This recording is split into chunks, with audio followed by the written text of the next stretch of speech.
प्रभुलाल जी, मुकेश जी, तहसील अध्यक्ष अपने जीएसएस के सदस्य सुरेश जी, बेरुलाल जी संरक्षक, देवीलाल जी, नारायण जी देवता, नारायण जी, राजू जी वालपन साहब, राजूलाल जी वालपन साहब, घोड़ा वाले प्रभुलाल जी, शंभूलाल जी, लाल जी, आप सब पधार ग्रुप हो जाएगा। थोड़ा बहुत आ जाओ,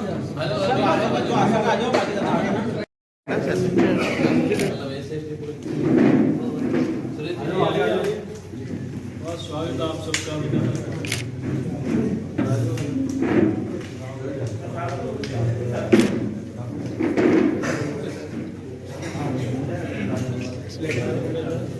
एक मिनट, स्वागत है भाई, स्वागत है बीजेपी में, स्वागत है, स्वागत है भाई, स्वागत है बीजेपी में, स्वागत है। छप्पा छप्पा सब जना आ जाओ।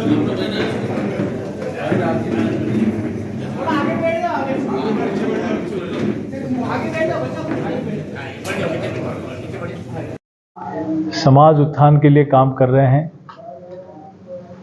आरएलपी के प्रदेश के उपाध्यक्ष हैं। आज वो भारतीय जनता पार्टी की सदस्यता ग्रहण कर रहे हैं और वो इसलिए कर रहे हैं कि विश्वास है भारतीय जनता पार्टी और नरेंद्र मोदी जी में, भारतीय जनता पार्टी की नीतियों में, क्योंकि भारतीय जनता पार्टी और आदरणीय प्रधानमंत्री जी ने जो कहा वो करके दिखाया।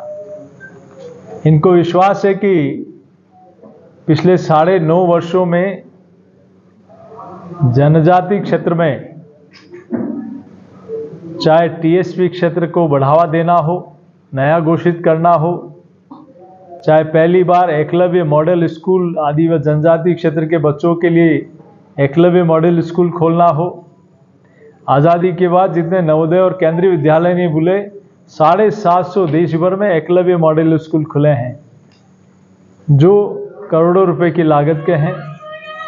जनजाति क्षेत्र में पहली बार आज़ादी के बाद 60 वर्षों में जितना काम नहीं हुआ, चाहे गरीब का आवास बनना हो, शौचालय मिलना हो, उज्ज्वला का कनेक्शन हो, जनधन का खाता हो, चाहे नरेगा हो, चाहे कैटल शेड हो, चाहे जननी सुरक्षा योजना हो, चाहे मातृत्व वंदन योजना हो, चाहे आयुष्मान भारत योजना हो, जो आदरणीय प्रधानमंत्री जी ने कहा वो करके दिखाया।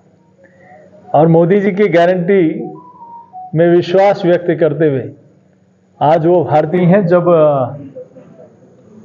पार्टी में कोई किसी भी पॉलिटिकल पार्टी में रिबेल या बागी खड़े हुए हो, नेचुरल है, स्वाभाविक रूप से स्पष्ट दिख रहा है कि भारतीय जनता पार्टी की सरकार एक बड़े बहुमत के साथ राजस्थान में बन रही है। तो ऐसे में पार्टी ने अपनी डैमेज कंट्रोल टीम हो, वरिष्ठ नेता हो, सब लोगों ने इस दिशा में अपने प्रयास किए हैं। कई स्थानों पर उस पर सफलता भी मिली है और जो लड़ रहे हैं उनको अभी से कहते हैं कि पार्टी हमारी विचार माँ है, पार्टी एक विचार है, इसके साथ सब लोगों को आना चाहिए। और अधिकांश जगह पर कई लोगों ने पार्टी के समर्थन में अपना पर्चा भी वापस लिया है। राजपाल सिंह जी शेखावत हैं, ऐसे अनेक बड़े नाम हैं जिन्होंने पार्टी में विश्वास व्यक्त करते हुए, आपने देखा होगा राव साहब शाहपुरा से जो विधानसभा के उपाध्यक्ष रहे हैं, उन्होंने कहा पार्टी मेरी माँ है, मैं इसके साथ खड़ा हूँ और खड़ा रहूँगा। सीमा सिंह जी जाला, इन्होंने भी स्पष्ट रूप से कहा। ऐसे कई लोग हैं, क्योंकि इसी पार्टी की वजह से हमारी सबकी पहचान है। देखिए, निश्चित रूप से पार्टी की अनुशासन कमेटी इस दिशा में अपनी कार्रवाई करती है। जिस तरह से देखिए, अभी तो राजस्थान का रुझान एक तरफ है, सिर्फ और सिर्फ भारतीय जनता पार्टी।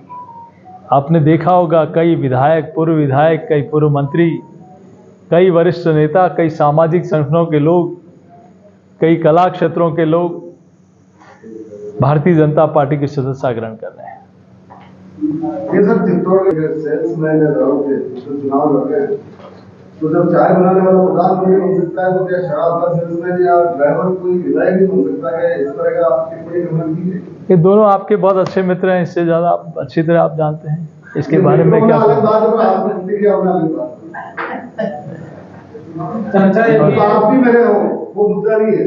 चर्चा ये भी है सीपी जी के चंद्रबाबू श्री नरेंद्र जी मोदी और केंद्र सरकार की योजनाएं, और दूसरा है राजस्थान के जो पार्टी के प्रदेश अध्यक्ष महोदय सीपी जोशी, जो हमारे मेवाड़ के मोदी, क्योंकि इनका जो कार्यशैली और कार्य है उससे मैं काफ़ी प्रभावित हूँ। और हमारी जो कौम है, जो आदिवासी ट्राइबल भील कम्युनिटी है, उस क्षेत्र में इन लोगों ने बहुत अच्छा काम किया। इस वजह से आज हमें लगा कि नहीं यार, आज हम बार बार उसी तरफ जा रहे हैं, आज हमें एक नई रास्ते पर चलना चाहिए और इस 21वीं सदी में हमें हमारी कौम का नेतृत्व और देश को 21वीं पट्टी में आगे चलना चाहिए। लेकिन आपने पहले भी बताया था कांग्रेस भी, आपने शायद कांग्रेस में थे, फिर आप दूसरी पार्टी में फिर आए। नहीं, मैं किसी भी कांग्रेस में मैं नहीं था। लोगों ने एक सिर्फ बहाना बनाया, तो वो देखो टिकट मांगने का, जब मैं 2018 में जब मैं पार्टी से चुनाव लड़ा, टिकट मांगने का हर आदमी का अधिकार होता है। जब नहीं मिला तो उस टाइम जब मेरी जो टीम थी, मेरे साथ जो मेरी कौम और जो मेरे साथ थे सब लोग, उन्होंने कहा कि आज तक 70 सालों में हमारा कहीं नेतृत्व नहीं है, तो वैसे आप किसी न किसी को तो हिम्मत करनी होगी। तो फिर मैंने 2018 में निर्दलीय रूप से चुनाव लड़ा। बेगू विधानसभा क्षेत्र। हाँ, मुझे बेगू विधानसभा क्षेत्र में मैंने निर्दलीय चुनाव लड़ा।